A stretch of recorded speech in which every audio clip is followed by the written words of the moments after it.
प्यारे बच्चों, आपके स्वास्थ्य की मंगल कामना करती हूँ। उम्मीद है आप लोगों ने लहासा की ओर की जो वीडियो भेजी गई थी आपके पास, पाठ का सारांश, वो सुन ली होगी।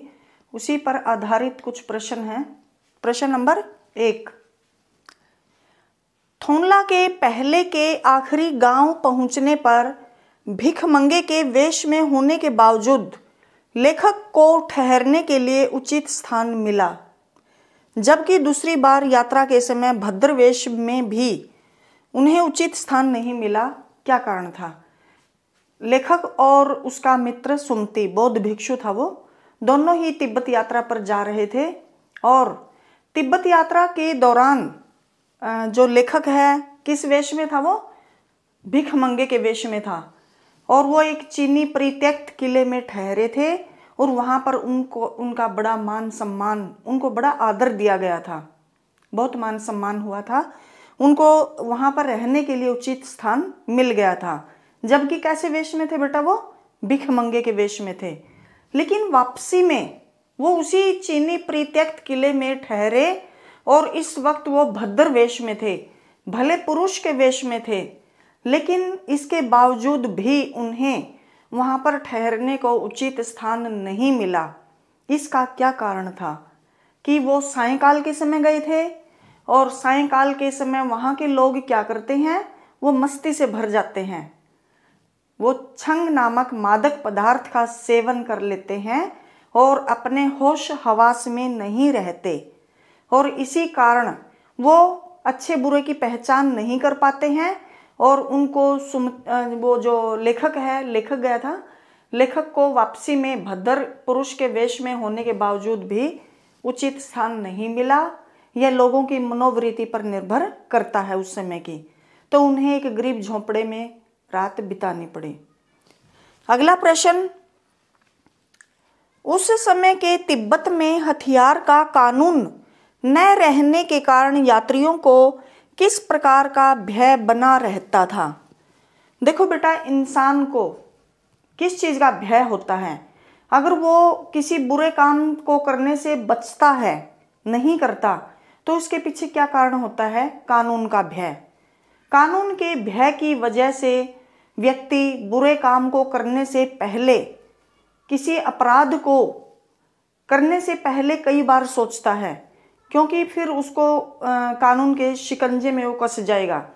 लेकिन अगर कानून का भय ना हो, अगर तिब्बत की बात की जाए, तिब्बत में उस समय किसी भी प्रकार का कोई कानून नहीं था और कानून न होने के कारण लोग हथियारों को सरेआम लेकर घूमते थे, उनका प्रयोग भी करते थे। अपने जान को बचाने के लिए भी यात्री हथियारों का प्रयोग करते थे, क्योंकि वहाँ पर जगह जगह चोर, डाकू, लुटेरे वहाँ पर मिल जाते थे और वो क्या करते थे? यात्रियों को पहले मार देते थे और फिर उनके पास ये देखते थे कि इसके पास कोई सामान है या नहीं। बेशक उनके पास कुछ भी सामान ना मिले, लेकिन वो उनको मार देते थे। इंसान की जान की कोई कीमत नहीं थी वहाँ पर। और क्या कारण था? क्योंकि उन्हें किसी प्रकार की कोई कानूनी प्रक्रिया में से तो गुजरना नहीं है, किसी प्रकार का कोई कानून नहीं है कि उनको बाद में भुगतना पड़े। तो खून करने के पश्चात जो अपराधी होते थे वो सरेआम इस खुले आसमान के नीचे घूमते रहते थे। इसीलिए लोगों को वहाँ जो यात्रा करते थे उनको अपनी जान का भय बना रहता था और वो अपनी आत्मरक्षा के लिए भी क्या रखते थे? ये पिस्तौल वगैरह, अपनी आत्मरक्षा के लिए, अपनी जान बचाने के लिए पिस्तौल और हथियार लेकर घूमते थे। लेखक लंकोर के मार्ग में अपने साथियों से किस कारण पिछड़ गया? देखो, लेखक ने लंकोर की चढ़ाई, जब वो चढ़ाई के लिए लेखक ने सुमति से क्या कहा कि हम 2 घोड़े कर लेते हैं। उन्होंने 2 घोड़े ले लिए, उस पर बैठकर उन्होंने चढ़ाई की। लेकिन उतराई के समय लेखक ने अनुभव किया कि जो उसका घोड़ा है वो थोड़ा धीरे चल रहा है। अब उसने ये सोचा कि चढ़ाई की वजह से वो थक गया होगा, इसीलिए वो सुस्त पड़ गया है। तो उसको मारना भी, उसके साथ जबरदस्ती करना उससे उचित नहीं जान पड़ा। तो वो धीरे धीरे करके उस सुस्त घोड़े की वजह से वो, जो उसके साथ और बाकी यात्री भी शामिल थे उनके साथ, यात्रियों से और सुमति से, अपने मित्र से वो काफी पीछे रह गया, यानी कि बहुत पीछे रह गया। वो बहुत आगे निकल गए और इस वजह से वो आगे जाकर रास्ता भी, मार्ग भी भटक गया। अब आगे दोराहा था और लेखक नहीं जान पाया कि किस दिशा में उसको जाना चाहिए, कौन सा रास्ता पकड़ना चाहिए। तो वो बाएं मार्ग की ओर चला गया, जबकि उसको दाएं मार्ग की ओर जाना था। बाएं मार्ग पर भी वो मील 1.5 मील आगे चला गया और उसके पश्चात उसको पता चला कि उसको तो दाएं मार्ग की ओर जाना था। फिर वहां से लौटकर वो दाएं मार्ग की ओर गया। इस वजह से वह अपने मित्रों से, अपने साथियों से काफी पीछे रह गया।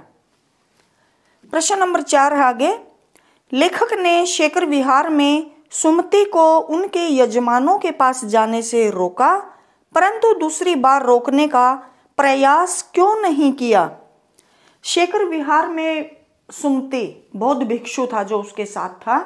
तो वो वहां पर शेखर विहार में उसके बहुत यजमान थे और वो, उसका क्या काम था बौद्ध भिक्षु का, सुमति का, कि वो वहां पर अपने यजमानों को गंडे तावीज दिया करता था। और शेखर विहार में अब जो ये लेखक है, लेखक अपने समय का ज़्यादा से ज़्यादा सदुपयोग करना चाहता था। वो अपने लक्ष्य को प्राप्त करना चाहता था और वहाँ पर सुमति को अपने यजमानों के पास से वो चला जाता था तो काफ़ी समय लग जाता था।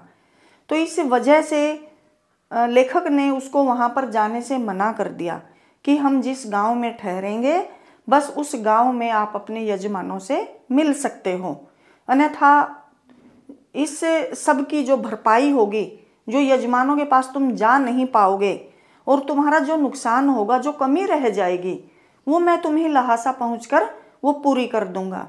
तो सुमति मान जाता है, लेकिन दूसरी बार उसने रोकने का प्रयास क्यों नहीं किया? दूसरी बार क्या हुआ, शेखर विहार में लेखक को एक बहुत ही रमणीय मठ में ठहराया गया और वहाँ पर उन्हें बुद्ध वचन अनुवाद की हस्तलिखित 103 पोथियाँ मिल गई। अब लेखक अध्ययनशील प्रवृत्ति के थे और वो उनका अध्ययन करना चाहते थे। अध्ययन करने के लिए उनको समय की आवश्यकता थी, इसीलिए उन्होंने सुमति को अपने यजमानों के पास जाने से नहीं रोका, खुशी खुशी उसको जाने दिया ताकि वो उनका अध्ययन कर सके। तो ये 4 प्रश्न हैं हमारे, इनको आप समझ लेंगे और अपनी उत्तर पुस्तिका में कर लेंगे। धन्यवाद।